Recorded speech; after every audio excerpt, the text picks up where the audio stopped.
So somebody in the comments had talked about on my minimalist makeup routine that they feel like they packed up their makeup but don't want to give away all their makeup because there are certain times where they just feel really depressed looking in the mirror and they want to feel beautiful.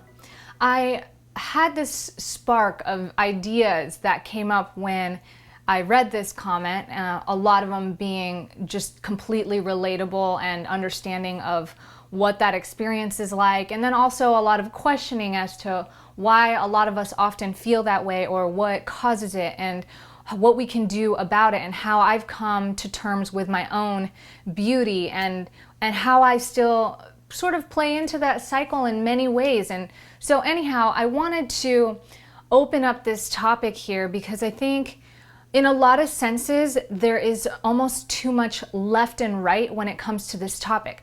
Like, a lot of people think, oh, if you are promoting beauty and you talk about being beautiful within, then you shouldn't buy designer clothes or dye your hair or wear makeup or any of those things. And then a lot of people think that if you do wear makeup or care about what your hair looks like or any of those kind of things that make you feel beautiful by society standards, then you're just fake and superficial and shallow.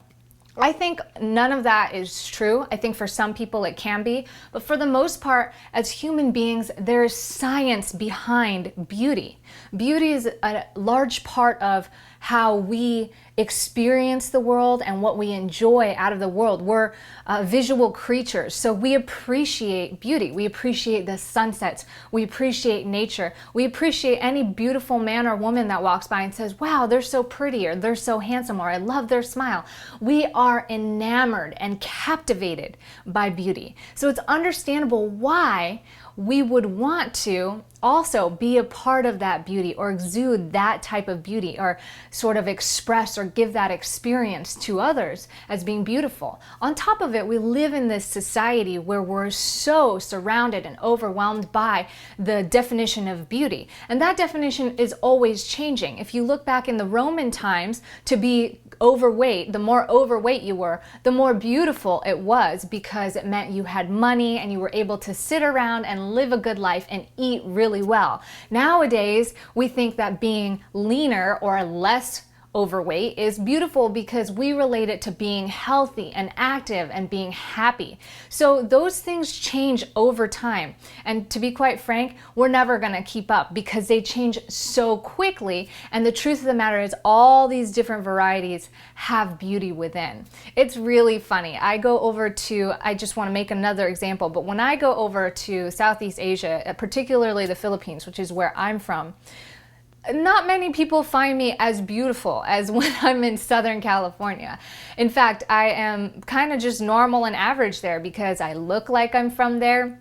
I'm actually dark-skinned, which over there's products like bleaching soaps and things that bleach to skin color. They want to keep their skin color light because when you have dark skin like mine, it typically means that you're working out in the sun a lot. And if you have fairer skin or whiter skin, it's really appealing to not only look Westerner, but to also say, hey, I'm sitting in the shade, I'm not doing any outdoor labor, so I might be wealthy. Hence, whiter, lighter skin is more beautiful. In general, I'm not saying everybody feels that way, but in general, that's the consensus of the culture there that I've observed in visiting. So it's a really interesting thing how when you get around and you move into different places, you sort of experience beauty in a different way. And also the definition of what beauty is as a total in cultural eyes is so different. When I first met my husband, I could not believe him. I literally did not believe him when he said, I prefer women without makeup. They look prettier to me without makeup. And I said, that doesn't make any sense. You know, everybody looks prettier with makeup. I had this whole definition in my mind that was the case. And it wasn't until I actually met a few people who didn't really care. They just did their thing and didn't wear makeup, didn't want to impress anybody, but they were just kind of always in their own zone.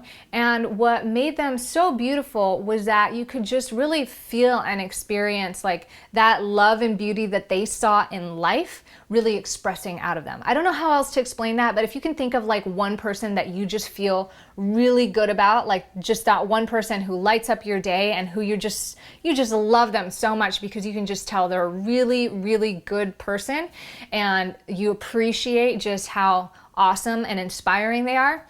If you think about that from a social standard and you look and you say, okay, well, are they going to be on the front cover of Vogue? Maybe not. Maybe they will be. I don't know who, depending on who you're thinking about. But when you start looking at people like that, you realize we're all kind of the same in the sense that we all have our own beauty. It's without that diversity, there is no beauty. We'd all be robots or clones. You know what I'm saying? So there needs to be that diversity. And to be able to see the beauty in all of it, that is so freeing. That is what is beautiful about life, is that diversity. Like to say that sunsets are the most beautiful thing ever versus like a waterfall or standing on top of this beautiful cliff with a view.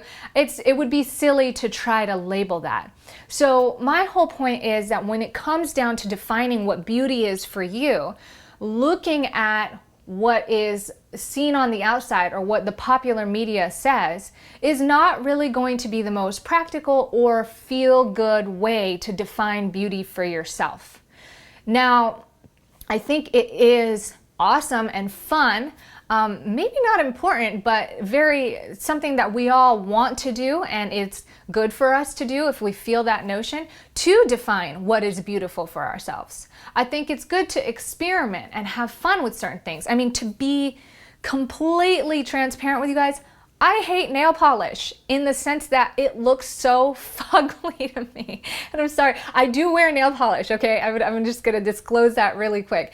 I wear nail polish quite often, and when I see it on people, when I see it on myself, it is really ugly to me. Like I don't even get it. Like it doesn't make sense. Why would you want to paint your nails purple or blue or black or whatever it is? And now you're gonna ask, why do I wear nail polish then? Well, because I love the act of actually painting my nails. Like it's really meditative and soothing for me. It's something I've always done since I was little. It's something I always wanted to do since I was like 5 years old when my mom didn't let me. And so I think there's this like rebellious, defiant nature in still wanting to continue to paint my nails. But at the same time, when I look down, like when I'm typing on the computer and I see color, bright green, yellow, white, whatever color I'm feeling, I'm such a visual, expressive person that it makes me happy. It's so funny to me. It's like an idiosyncrasy or an irony. I don't know what word I'm using, but it is a cliche looking thing to me to have purple on your toes. Like it just looks so funny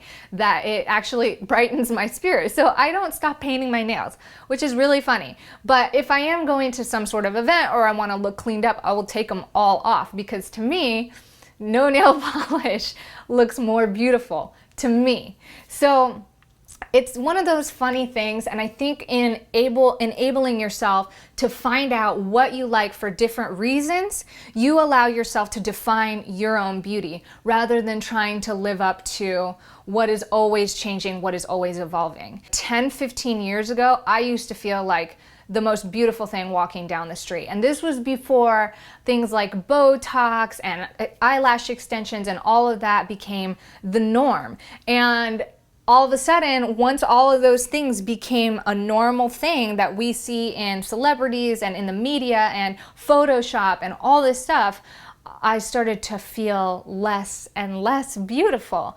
And it was just this really weird transition. And I had to come to a place where I was like, why? You know, so should I try to keep up? I was fortunate enough where I was in a place at that time where I was kind of like, don't give an F, you know, like screw you world, I'm just gonna do my thing. If you guys look back on like old Ohio, old Utah vlogs, you'll notice that I only wore like black, white, and gray, and I never did my hair. I almost never wore makeup, any of that stuff. And it was literally because I was just giving the finger to like whatever I felt like was the definition of the world. And so it took some time to come back out of that And then I went into commercial, which they, you know, started telling me it was great to have lighter hair because it makes me more nondescript, and it made it a lot easier to wear eyelash extensions because I didn't have to spend all this extra time with mascara and eyelash glue on stuff or whatever. And as you guys know, in my video, My World Crumbles, it could be too much. It started becoming overwhelming for me, just trying to keep up for my work life, because it started affecting my regular life too. I started feeling like I had to have perfectly manicured nails. I started feeling like I had to have a certain type of dress or certain types of attire so that if I did meet up with potential business clients, then they would not judge me as you know, not being credible for my business and stuff. So it's really interesting how we integrate what we feel like is beautiful or how image affects us. It's completely understandable. At the end of the day, what I want to say is that no matter what you choose, if you choose to paint your nails because it's goofy and you think it's funny, or if you choose to wear makeup because it makes you feel more beautiful and better about yourself, do it and feel good about it. But don't do it to keep up with, you know, whatever you see on the front cover of a magazine, or what you think people are going to think of you, or how you think people are going to judge you because of what you do. That's the part that makes us really unhappy, and that makes us feel like we're chasing this thing that we're never going to get, because we're never going to get it. So ultimately, where I found my own peace was I just decided, for me, how do I want to do it? You know, like, what do I want to see in the mirror for myself? Not because I care about what anybody cares. And I've had such a variety of experiences in beauty. I have, as a younger college businesswoman, wanted to keep up with the Joneses so bad, tried really hard to look beautiful, spent a lot of money on really nice clothes. And I don't know if we've talked about my past, but you know, when I left college, when I left my work, when I met my husband and left my work, and all of that facade was gone from my daily life, it really crashed like my whole identity and self-image. I didn't know who I was without it all. And so I realized that I was building sort of a self-confidence or self-esteem on this false image in my mind because it wasn't long lasting. And you know, at the end of the day, it is more liberating and more free to just do things for yourself. And literally, I mean, you could literally say, you know, screw you, you know, if you don't like it, then we're probably not in a valuable connection with one another. If I have companies that are not going to hire me because my hair is not blonde, or because my eyelashes don't look a certain way, or because I don't dress a certain way. I mean, there's certain things I understand, like if we're doing yoga mats, and I should probably wear yoga clothes, you know, that makes sense to me. But you know, if they're not hiring me because I should be skinnier or X, Y, and Z, then it's probably not the company that I want to work with. I'm not saying that makes them bad or that they have the wrong idea in mind. It just doesn't fit with how I want to dictate my life or present myself or my own image of beauty. So that's for you to decide. I have some friends who just absolutely love makeup. It's like art to them. They love being able to recreate a face and to sort of wear different images and, you know, express themselves in different ways. And I think that's so awesome. And if that's you, embody that, embrace it, love it, enjoy it. But at the end of the day, do it for you. And you'll start to find that beauty becomes a multitude of things rather than just a definition or a sort of image to attain. Beauty also becomes how you feel and what you experience. See, my husband, he can agree, and I will agree, that he looks quite good with long hair, but he just loves it short, especially when it gets really hot. So lately he's been growing it out, and as soon as it gets too long, he just shaves it all off. And that is beautiful to him. I think it's beautiful because I love sort of that variation of being able to see him as this sort of hard, strong, muscular looking man, and then just soften up as his hair grows as this more approachable and, I don't know, just kind of well-groomed sort of individual. And so it's just fun both ways for me. I love when he cuts his hair, and I love the process of growing it out. And so you start to enjoy really the variety of beauty and the range of change that goes on with that. So if there was anything that I really wanted to deliver in this message and in this video to you, it is that there is a place where that exhausting sort of back mind chatter of what you should or shouldn't look like, or what you should or shouldn't be doing, can cease to exist. And that beauty can be a fun thing no matter what direction you take with it. No matter if it's beautiful to you to be simple and to not have to worry about any of that, or if it's beautiful to you to express yourself in the color of your clothes, the color of your nails, the makeup that you wear, the way you do your hair.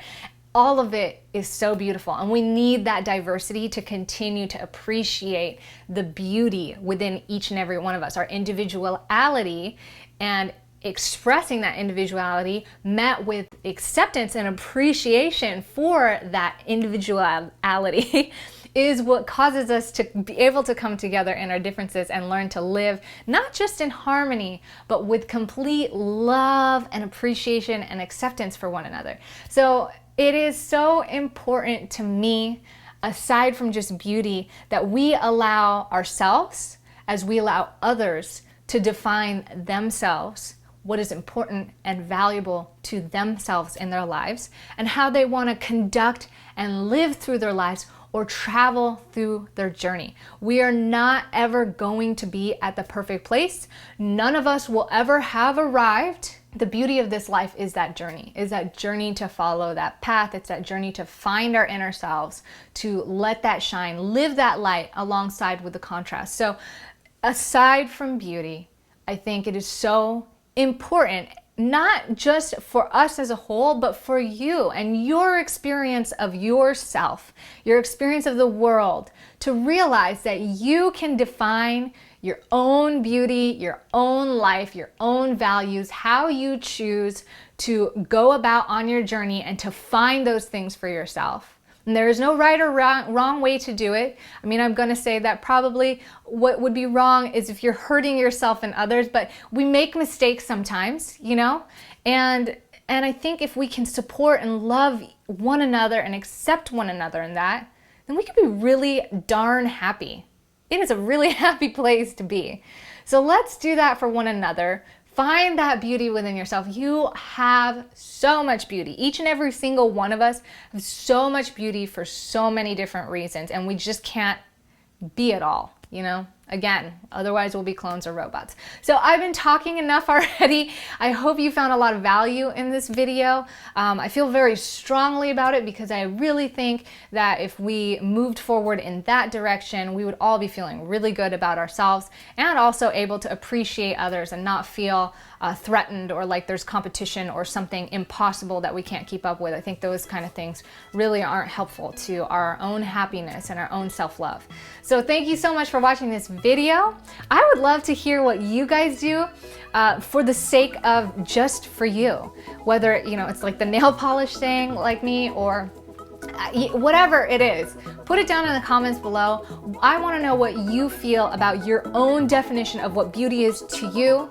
Keep it very mindful in not being finite. Try not to define what it is for everybody in the world if that's possible. And, you know, speak for yourself.